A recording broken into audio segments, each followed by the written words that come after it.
So there is a wisdom tradition, and it's in every culture.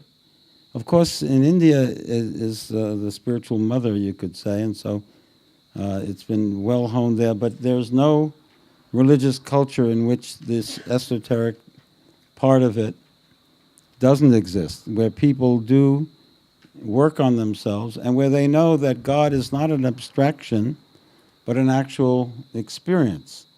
And it's not God in the form of an anthropomorphized deity, but as an experience of one's inner self.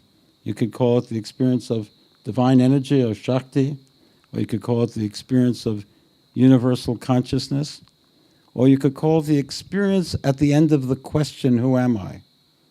And if you ask the question, who am I, as the great Ramana Maharshi used to suggest, and if you ask that question profoundly, and then you go through that question in an intellectual way, and you answer it intellectually every possible way you can, I'm this, I'm that, I'm a profession, I'm race, I'm a male or female, I belong to this, and then I have these beliefs, and I have these political attitudes, and after you've finished with all of those boring things, then you ask the question wordlessly.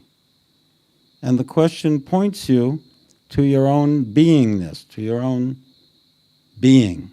It points you to this essence. It points you to your own awareness. And that's the answer at the end of that question, is it points you to your awareness.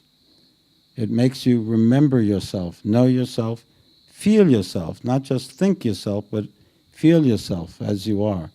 And this is the question that all the true spiritual paths ask, and this is the place they bring you to. And when you get to that place within yourself, then you become immune to many of the pains and sufferings that you've had, because you get such a strong asana. The word asana means a posture in Hatha Yoga. It means a posture. But more, the main posture that Hatha Yoga talks about is your seat. They call it your seat in meditation, the asana. And Patanjali, the great yogi, says it's the thing you put your asa on. That's right. Is that the joke you were laughing at? Okay. All right. So Patanjali says you should have a firm and solid and comfortable asana. You should sit nicely on this posture. You should sit beautifully in your posture so you can meditate very well. And so it's become, by extension, metaphorically, to have an asana means to be firmly, established in something or other, wherever you are. Whatever you do in life, you should have a firm asana in that. Otherwise, you're back and forth, doubt, fear, blah, blah, I don't know, should I not, this, yeah. So, but to be firmly in your asana, and this applies to every part of life, but to be, in the deepest sense, it means to have the asana of the self, to be focused in the self, because then you can't be shaken by what other people think of you. You can't be shaken by worrying about whether your social role is correct or inferior, and you can't be shaken by money and fame and all the different things that we're shaken. So firm is your asana. And in India, I met great beings who were so established in their asana, so perfectly established in the self. And of course, my guru was tremendously established in his asana, but my guru's guru, Bhagwan Nityananda, who didn't have anything, he wore a loincloth, but he was so profoundly established in himself that nothing could shake him. And what the yogis say is that this is our birthright also.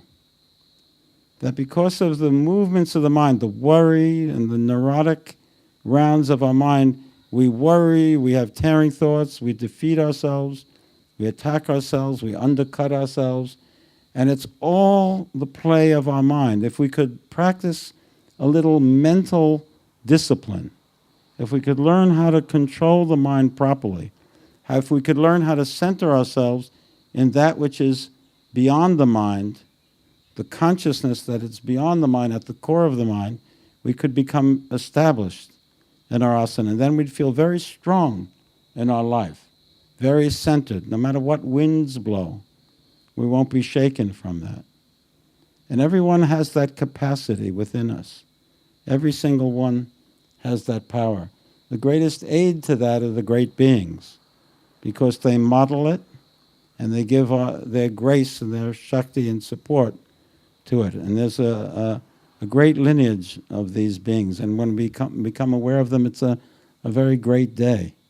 And I remember the day that I became aware of the lineage of great beings. It was a conversation I had in February 20th, 1970 in Chicago, Illinois. And the communication came to me that there were great realizers, great masters, not 2,000 years ago, not 2,500 years ago, but now, who attained this place. And that meant that it could also happen for me. I could get involved in that and find that place within. So this is a great message that is at the core of religion.